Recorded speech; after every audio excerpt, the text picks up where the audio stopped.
નમસ્કાર વિદ્યાર્થી મિત્રો, ધોરણ 6 વિષય સામાજિક વિજ્ઞાન, પાઠ 8 ભારત વર્ષની ભવ્યતા. વિદ્યાર્થી મિત્રો, આપણે આ પાઠની અંદર ભારતની અંદર રહેલી ભવ્યતા વિશે અભ્યાસ કરીશું. તો કે પાષાણકાળથી એટલે કે પથ્થરોના યુગથી લઈને લગભગ 8મી સદી સુધીના પ્રાચીન ભારતના ઇતિહાસનું આપણે અધ્યયન કર્યું. બરાબર ને? તો કે આપણે પ્રાચીન પાષાણકાળથી પથ્થરના યુગથી લઈને પ્રાચીન ભારતના ઇતિહાસનું આપણે અધ્યયન કર્યું. આની અંદર ભણી ગયા. વિભિન્ન કાળની સંસ્કૃતિ, તેના શાસકો વિશે આપણે માહિતી મેળવી. ભારત એક ઉપખંડ જેટલું મોટું રાષ્ટ્ર છે.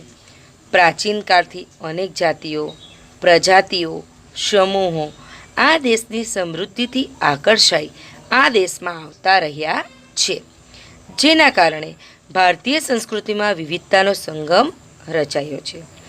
જવાહરલાલ નહેરુએ જેને વિવિધતામાં એકતા કહે છે.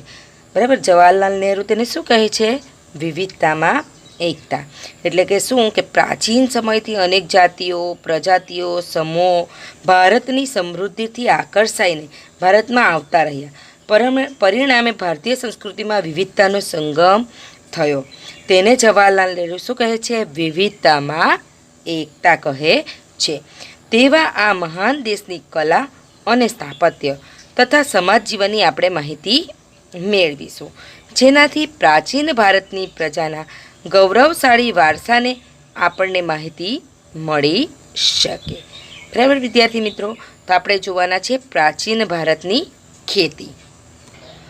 પ્રાચીન ભારતની ખેતી તો કે આપણા દૈનિક જીવનની મોટાભાગની ખોરાક માટેની તેમજ વપરાશી વસ્તુ આપણને ખેત પેદાશમાંથી મળે છે. બરાબર, તો આપણે જાણીએ છીએ કે આપણું દૈનિક જીવન આપણે દરરોજ જ કંઈ ને કંઈ વસ્તુ ખાઈએ છીએ, કંઈ વાપરીએ છીએ. તે વસ્તુ ક્યાંથી મળે છે? તો કે મોટાભાગની વસ્તુ આપણને ખેત પેદાશમાંથી મળે છે. ખેતીની શરૂઆત પ્રાચીન ભારતમાં થઈ હતી. ક્યાં થઈ હતી? તો કે પ્રાચીન ભારતમાં. તે સમયમાં પણ ખેતી માટે વિવિધ ઓજારો અને સિંચાઈઓની વ્યવસ્થા હતી. બરાબર, પ્રાચીન સમયમાં પણ જોઈએ તો ખેતી માટેના વિવિધ ઓજારો અને સિંચાઈઓની વ્યવસ્થા હતી. પ્રાચીન સમયમાં ઘઉં, જવ, ડાંગર, જુવાર, બાજરી, તલ, વટાણા વગેરેની ખેતી થતી હતી.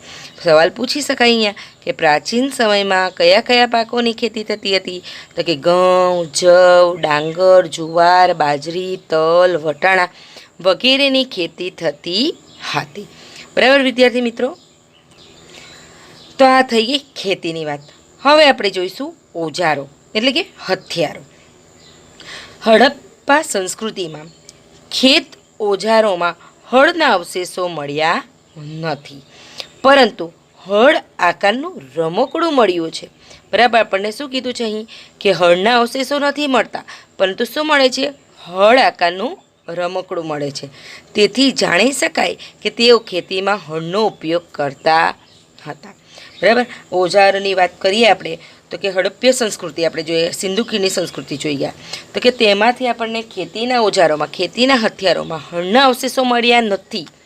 બરાબર, પરંતુ હળ આકારનું રમકડું મળે છે.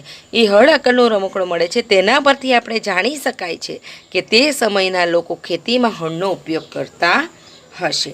બરાબર, આશરે 2500 વર્ષ પહેલાંના સમયથી ખેતી માટે લોખંડના સાધનનો ઉપયોગ વધતો જતો હતો. બરાબર, 2500 વર્ષ પહેલાંનો સમય હતો, તેની અંદર લોખંડના સાધનો એટલે લોખંડમાંથી બનાવેલી હથિયારો તેનો ઉપયોગ વધતો જતો હતો. તેમાં જંગલોને સાફ કરવા માટે કુહાડીઓ, હળના ફણા એટલે કે ફાલનો પણ સમાવેશ થાય છે. તે ઉપરાંત દાંતેડું, કુહાડાથી તેઓ પરિચિત હતા. બરાબર, એટલે હડપ્ય સંસ્કૃતિના લોકો કયા કયા તો ઓજારો? તો કે કુહાડી, હળના ફાણ, દાંતેડું, કુહાડીનો ઉપયોગ કરતા હતા. બરાબર ને?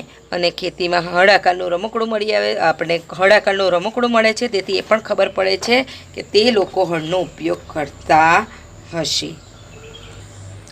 બરાબર વિદ્યાર્થી મિત્રો, તો અહીં થઈ ગયું કે પ્રાચીન સમયમાં ભારતમાં કયા કયા પાકોની ખેતી થતી હતી, તો આ આવી ગયું. બરાબર, તમારે લખવાનું કે પ્રાચીન સમયમાં ઘઉં, જવ, ડાંગર, જુવાર, બાજરી, તલ, વટાણા વગેરેની ખેતી થતી હતી. પછી અહીંયા એવું પ્રશ્ન પણ પૂછી શકાય કે પ્રાચીન સમયમાં લોકો લોખંડના કયા કયા સાધનનો ઉપયોગ કરતા હતા?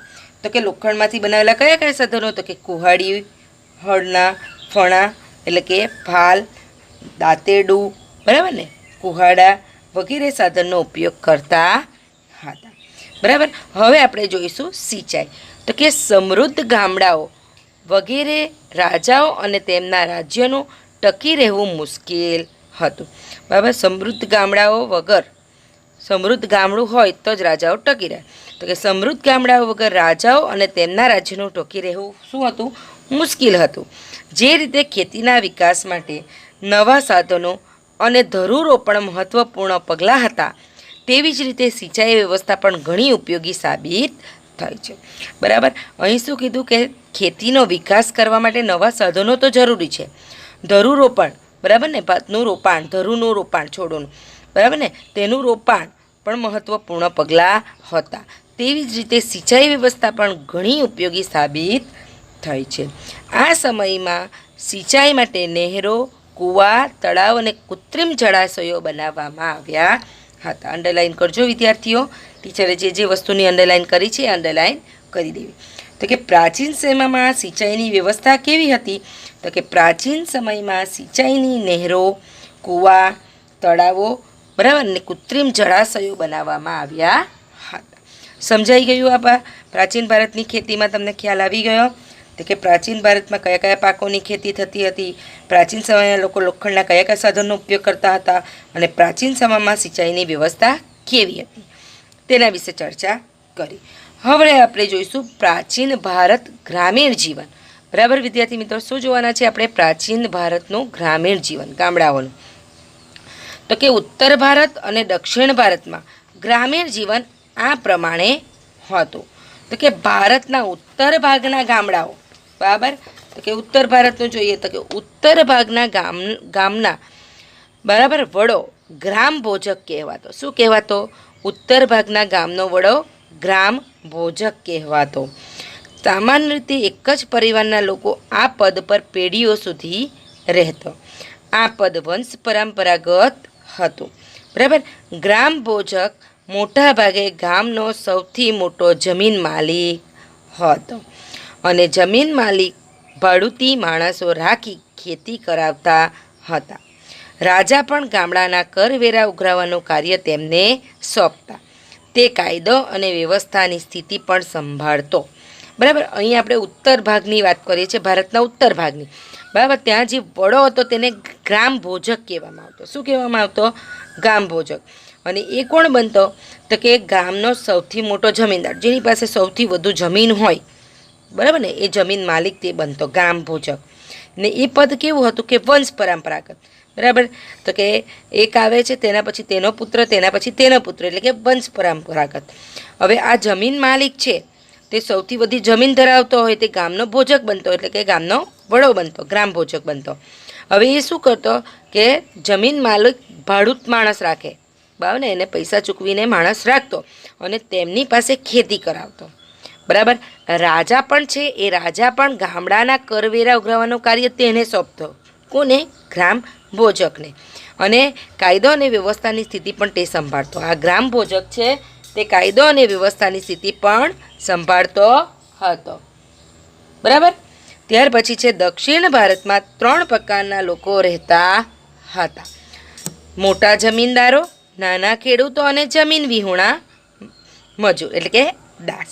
હવે દક્ષિણ ભારતની અંદર કેવું હતું લોકોનું જીવન? તો કે 3 પ્રકારના લોકો રહેતા હતા: મોટા જમીનદારો, નાના ખેડૂતો અને જમીન વિહોણા મજૂર, દાસ કહેવાય. બરાબર ને, એટલે કે જેની પાસે બહુ જમીન હોય તે. પછી નાના ખેડૂતો, થોડી ઓછી જમીન હોય. અને આ જમીન વિહોણા, જેની પાસે જમીન જ ન હોય તેવા મજૂર છે દાસ.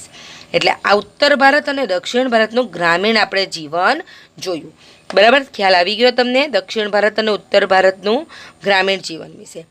હવે આપણે જોવાના છે તેમનું નગર જીવન. બરાબર. તો કે મોટાભાગના શહેરો 2500 વર્ષ પહેલાં મહાજનપદોની રાજધાની હતા. બરાબર. આની અંદર શું કે પ્રાચીન ભારતની અંદર કે મોટાભાગના જે શહેરો હતા તે 2500 વર્ષ પહેલાં આપણે મહાજનપદો જોઈ ગયા તેની રાજધાની હતા. આ શહેરા કિલ્લાબંધીથી સુરક્ષિત હતા. આપણે જોઈ ગયા આગળ બી કે તેમના કિલ્લાઓ બંધી કરવામાં આવતી, બરાબર ને. ઘણા શહેરોમાંથી વલયકૂપ પ્રાપ્ત થયા છે, કૂવા તરીકે, જે કૂવા તરીકે ઓળખાતા. આ વલયકૂપ એટલે શું? જેને કૂવા કહેવામાં આવે. એટલે ઘણા બધા શહેરોમાંથી આવા કૂવાઓ મળી આવ્યા છે. આ વલયકૂપ શૌચાલય, નીક અથવા કચરાપેટી માટે ઉપયોગમાં લેવાતા હતા. હવે આ કૂવાઓ શા માટે લેવામાં આવતા ઉપયોગમાં? તો કે શૌચાલયો માટે, બરાબર, ગંદુ પાણી નિકાલ માટે, નીક માટે એટલે કે ગટર લાઈન માટે, અથવા કચરો પેટી એટલે કે કચરો નાખવા માટે ઉપયોગમાં લેવાતા હતા. ગ્રામીણ અને નગરના લોકો ખોરાકમાં ઘઉં, જવ, ચોખા, દૂધ, દહીં, ઘી, ફળફળાદી, માંસ, માછલીનો ઉપયોગ કરતા હતા. બરાબર. તો કે કયા કયા વસ્તુનો ઉપયોગ કરતા હતા? બરાબર. પ્રાચીન ભારતના લોકો ખોરાક શું હતો? તો કે ઘઉં, જવ, ચોખા, દૂધ, દહીં, ઘી, ફળફળાદી, બરાબર, તથા માંસ, માછલીનો ઉપયોગ કરતા હતા. બરાબર વિદ્યાર્થી મિત્રો, ખ્યાલ આવ્યો તમને અહીંયા? બરાબર. પહેલાં આપણે જોયું કે પ્રાચીન સમયમાં ગ્રામ ભોજકની પસંદગી કેવી રીતે થતી. તો કે પ્રાચીન સમયમાં ભારતના ઉત્તર ભાગમાં ગ્રામ ભોજકની પસંદગી મોટાભાગે ગામની સૌથી મોટા જમીનદારની કરવામાં આવતી, જેની પાસે સૌથી વધારે જમીન તેને કરવામાં આવતી હતી. બરાબર. આપણે જોઈ ગયા હવે પ્રાચીન ભારતના લોકોનો ખોરાક શું હતો. હવે આગળ જોઈએ.